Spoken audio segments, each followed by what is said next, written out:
Primal Chaos. Hey guys, Primal Chaos here, welcome to the channel. Now the other day one of my videos went live, which was Haley Reinhart with Postmodern JukeBox, who I was checking out for the first time. And it was really good. It was really good, a great interactive video with in the comment section and stuff like that. A lot of people had a lot to say and a lot of recommendations. And one of the ones that came up was Dream On, featuring a different singer, Morgan James. So that's what they do. If you're not familiar, Postmodern JukeBox, it's kind of like a revolving door band.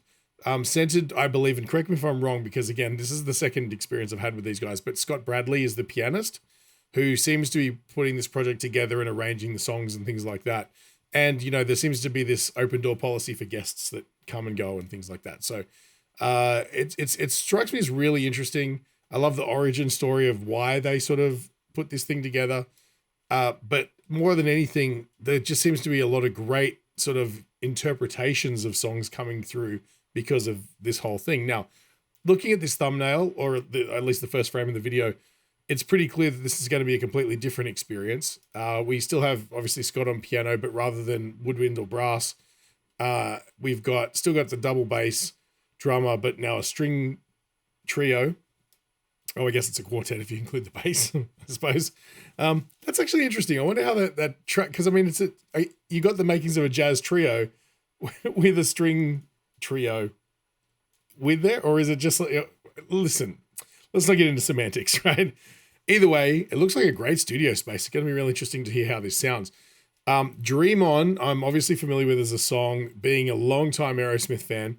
This one, the funny thing was, it wasn't until not very recently, but maybe the last 10 years, I actually even realized that this song actually was Aerosmith, because I've always been aware of the song in my periphery. And then one time I was I work in a place where there's music playing all the time, and this song kept on coming on. I'm like, Dream On, this is a great song. Who actually is this? And it turns out it was on an Aerosmith greatest hits that had come out. And so I never associated the fact that it was always surrounded by Aerosmith, for whatever reason, but now I get it, because it doesn't sound anything like Aerosmith. Steven Tyler's voice is completely different. It sounds like a whole different artist recording it. And the style of recording is completely different. It's this big epic sort of almost like a Led Zeppelin-esque production of, in its magnitude. But yeah, it blew my mind around. Because I mean, I got familiar with obviously Aerosmith through Pump, and Get a Grip was a big album for me sort of in my formative years, because I was so into Pump. I got Get a Grip, which wasn't far after, well, it was around that same sort of block of years, I guess. And so, that was my introduction to Aerosmith. And of course, then, you learn some classics and things like that. But this one comes way before all that sort of stuff. And it sort of goes to show that the guys within Aerosmith were all competent and incredible musicians prior to them sort of gaining any ground as Aerosmith as well. So anyway, we're not here to talk about them. We're here to talk about, Postmodern JukeBox. So I'm just going to jump straight in. I think it's pretty clear what's going to happen here, but I'm just really curious to hear the caliber of the sound, because it looks like a beautiful studio space, well executed miking techniques and things like that. And I just know that what this sort of setup is capable of, the Postmodern JukeBox universe. So I have no experience with Morgan James. I'm assuming she's going to be incredible. Let's take a look. Here we go.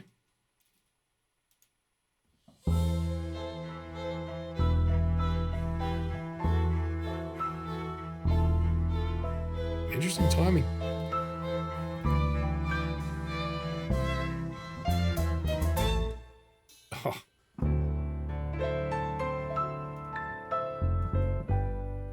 Oh, sultry. Who knew? Who knew you could do this?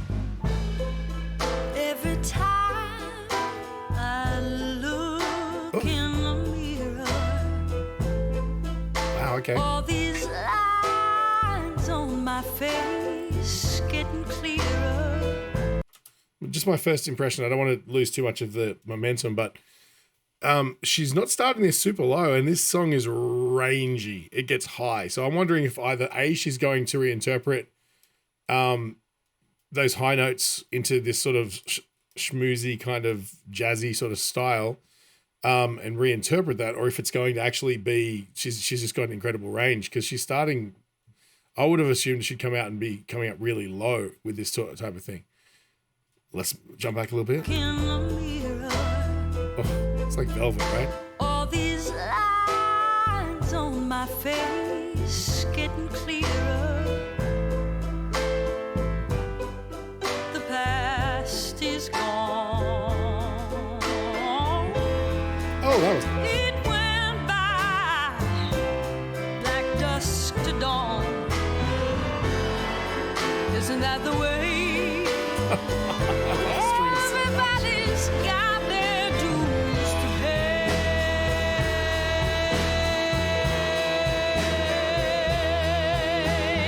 Yeah, I know nobody knows. Oh, come on.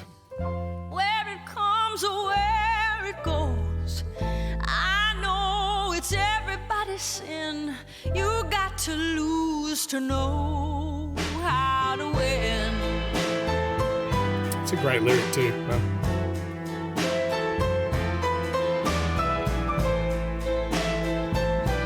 It does sound fantastic in this space. It's really good. Gotta love a well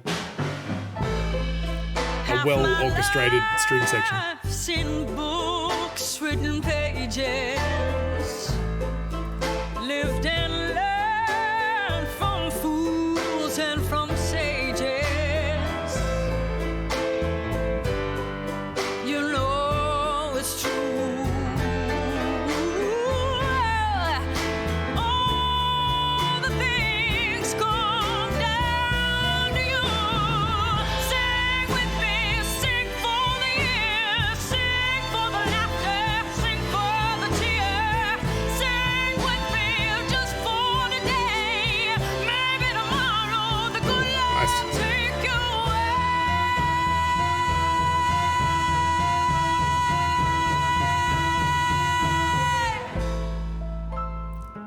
Ugh, the light and shade. Wow.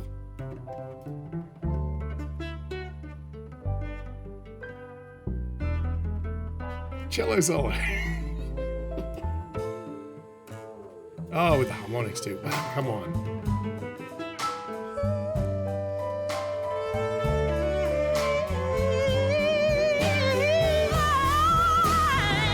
Sing with me, sing for the year, sing for the laughter, sing for the tears. Sing with me just for today. Maybe tomorrow the good Lord take you away.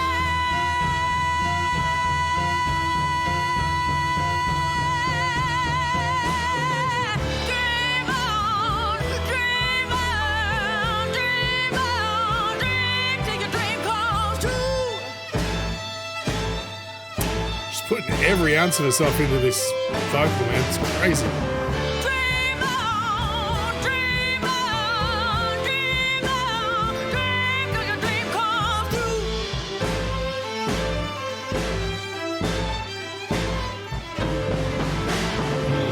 Dream on, dream on, dream on, dream on,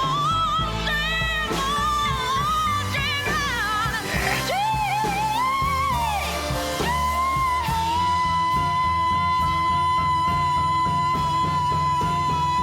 That's the money shot right there. Wow. Sing with me, sing for the years, sing for the laughter, sing for the tears. Sing with me, if just for today. Maybe tomorrow the good Lord will take you away.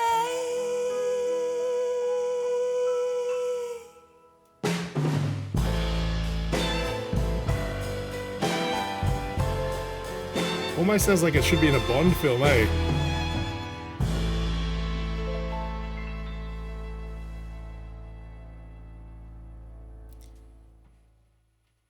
Wow. I have so much to talk about with that. I didn't want to stop it too much because the flow is so wonderful, but I just hope I remember everything. I'm just going to jump into an ad break. I'll come back. I'll give you the full rundown. There's a lot of crazy cool stuff going on there. Hey guys, today's video is brought to you in part by Skillshare. Now, anyone who knows me will tell you that I have way too many interests and hobbies. I'm also what's known as an autodidact, which means I'm largely self-taught, but my interests vary wildly amongst an entire gamut of disciplines. Disciplines ranging from things like music production, composition, video production, YouTube content creation, 3D printing, 3D modeling, electronics, woodworking, drawing, painting, graphic design, computers and code. The list just goes on. And in order to become proficient in all of these disciplines, it's taken me a lifetime of skills gathered piecemeal here, there, and everywhere. By and large, it just takes so long to develop a skill level in any of those individual things. But it ain't the old days anymore. And today we've got services like Skillshare, a service that provides you with near limitless amounts of information for one small subscription fee. Seriously, all of their curated learning modules and lessons and classes, they're all available at your fingertips. What if you're a graphic designer and then one day you just need to learn something very specific in the world of spreadsheets? Your Skillshare account has you covered. And the courses are all curated, meaning that there's a standard level of competency required for anyone to be teaching a course. And the best part about all this is Skillshare offers free trials. So all you need to do is click the link in the description. It'll take you to their site and you can start learning right now. Or, wait till after my video. But either way, look, Skillshare. Right, so, oh my God, there's so much to talk about. First of all, I just want to apologize. I allocated a big chunk of time today to record a bunch of videos because I'm going to have some downtime next month where I'm getting some sinus surgery. You may be able to hear how I'm talking. And so I won't be able to shoot any videos for a while. So I'm going to stockpile as many as I can so that hopefully I'm up to it enough to be able to edit and release a bunch of stuff during that time period. But I got home thinking I've got hours to work with and I realized I've got a 3D print running just over there that's causing a whole bunch of racket. So I'm going to do my best to edit that out in post. So if you hear any weird noises and stuff like that, I apologize. Now, let's get into this. First of all, Morgan James, what a stellar performance. What an outstanding effort of just literally just putting every fiber of her being into that vocal, right? You could hear she was playing with it. There's nothing about this that sounds contrived. In fact, it sounds, obviously this is a single take, and it sounds like it, but there's just some truth in being able to perform that way. It's not a given these days that you can take an artist and you can drop them into an environment like this and they can perform, without an edit or without anything like that. The talent isn't the same as it used to be. There's plenty of talent around, but these days it doesn't require that level of talent to be somebody. And so to have the chops and the experience to be able to go, here's a camera, we'll hit and go, one take, let's do this. It's just, I think what it is, the advent of the home studio has led, and people used to always overdub and stuff like that, but the advent of the home studio has led to this world where somebody can write a song and produce it and have a great sounding record, and it can come out and, the vocal may have taken you 50 takes. In fact, most pop vocals these days are recorded line by line. And it's not unusual. That's how people work now. You sit there and you do a scratch track and then you go through and you go line by line and you do, okay, give us your best possible take of that. Or they'll record 6 or 7 takes of the song and then they'll go through and they'll do what's called comping and they'll comp the best vocal line together. And it's a cool way of being creative and stuff like that in an environment where maybe you're not in a band that plays live where you can get in there and rehearse and you can work the songs in. So this gives the singer an opportunity to go through and go, okay, maybe I can try 3 or 4 different types of, emotes here, or, try different things, or maybe change up a lyric or something. But it means that you don't have to be a good, consistent singer for 5 minutes. You just have to be a good, consistent singer for whatever section of time you're recording that in. And, you can overdub things. So you don't have to know exactly where to take a breath, because the breath, you're hearing your old vocal coming in and then the recording system will cut you in. So you can take as big a breath as you want between lines because it's cut out. It's not there. Being able to take a song this massive and to just essentially walk out onto stage and just deliver it is a skill that is far more impressive than I think a lot of people give it credit for, just in and of itself. So Morgan, 100% champion. Not only that, she was playing with the timing. She was comfortable with the song. It sounds like it's the 1000th time she sung it. It might be, I'm not sure, but I would assume with this kind of setup, she might have got a couple of rehearsals and then that was it. You know, I wouldn't be surprised. These are all professional working musicians, and that's the style of performance that's expected at that level, right? So, you know, she's come in and she's performed this with such amazing grace and, you know, vocal dexterity and acuity. Like, her pitch is stunning as well. But, you know, but also, she also has the wherewithal to, or, you know, the awareness to leave space for the music when the music needs to shine. There wasn't a whole bunch of licks and stuff, although she's clearly capable of doing them, walking all over the top of the string parts that are really beautiful and things like that. She leaves a lot of air in the song between lines to let the rest of the band shine. And to be honest with you, with this style of music, the band is as much of an important fixture as the singer. Maybe in pop music, not so much, because we're used to just having just beats created by somebody, which is, you know, the beat is the core of the song, but nobody's sitting there going, well, this song is great because of the drums. It's like, you got the beat, you got the vocalist, right? With stuff like this, the band is as much of a key facet in the, you know, in the beauty of the experience as the singer is. So she obviously has a lot of respect and what's the word I'm looking for? She's oh God, I can't. I'm drawing a blank. But look, she's definitely a consummate professional. That cello solo, like pizzicato style, fingerstyle, like double bass style solo, was something that came out of left field. I did not expect to see that at all. But wow, it was beautiful. It was really well put together. It was beautifully like conceptualized. The idea of going, hey, why doesn't the cellist take a guitar solo? You know what I mean? That was really cool. I love that, like, taking a song like this, which is essentially a rock ballad, and, you know, it does have big production. I'm pretty sure it's got like orchestral moments and stuff through it. I'm trying to remember the production of the thing, but, you know, having these beautiful, like, they could have done this with the trio. They could have piano, bass, drums. They could have done it, but having that string section sort of swell, which sort of builds up under things and sort of underpins the mid-rangey sort of stuff. It's, you know, lately I've been adding a little bit more sort of string stuff to my own compositions, because, you know, I tended to leave it out a little bit because I'm not fully trained in orchestration, because there's ways of doing things. You can half-ass it, really. It's not that hard. You can just take a chord and you can say, all right, I'm going to have the basses do the C. Hang on, let's jump down here. Have the basses do a low C, maybe an octave with your basses and cellos, and then have your E performed by, say, the violas, and your G performed by the violins. And you've got a C major chord, right? That's essentially all it is. And what you got to think about with orchestration is typically sections of an orchestra will only be playing one note together a lot of the time. Well, you know, it depends on how you write for them, but, you know, you can easily do it sort of like that, you know. But there's so much more nuance to it than that. And so I've been sort of playing around with some ideas and doing some things that are really not all that graceful. But to hear a beautifully composed section for some wonderfully talented string performers, it's a game changer. It really does mean everything to the overall tone of the song.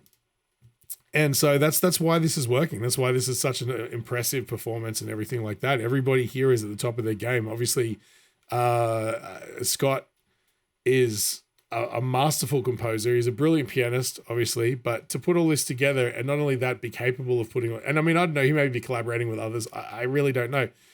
It seems to me from experiences I've had with professional musicians being around them and stuff, typically someone like the pianist will write charts.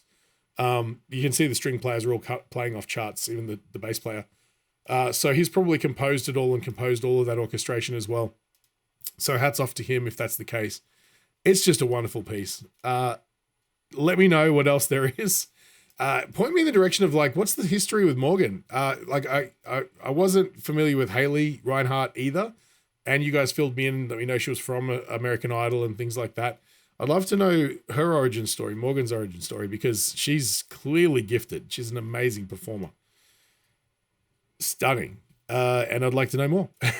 So that's why I'm here. Like, a lot of people come onto YouTube and tell you, you know, how it is. I like to come onto YouTube and ask you guys questions because you're the professionals here. You guys have you know, you're always telling me every single performance that I can look at of these, you know, artists and things like that, and where's the best place to start. I'm on a journey of discovery. You guys are the roadmap. So anytime you guys can comment and let me know, it's always highly appreciated. With all that being said, thank you for pointing me in the direction of this one. That's about all I've got time for. But, you know, if you feel like I've brightened your day at all, feel free to support the channel. Just buy me a coffee. I'll leave a link in the description. Or you can just hit the thanks button below the video on YouTube. That's a new way that YouTube's devised to allow you to support creators directly within the app. But, you know, like, share, subscribe, all that stuff. Anything you think, you know, anyone you think who might like this, share it with them. That'd be highly appreciated as well. We're slowly creeping up there. I just hit like 11,100 subscribers the other day, which doesn't even make sense to me at all. But I do appreciate everybody who's clicked like and follow and hit the bell and stuff like that. It's fantastic. Thanks again, guys, and I'll catch you on the next one.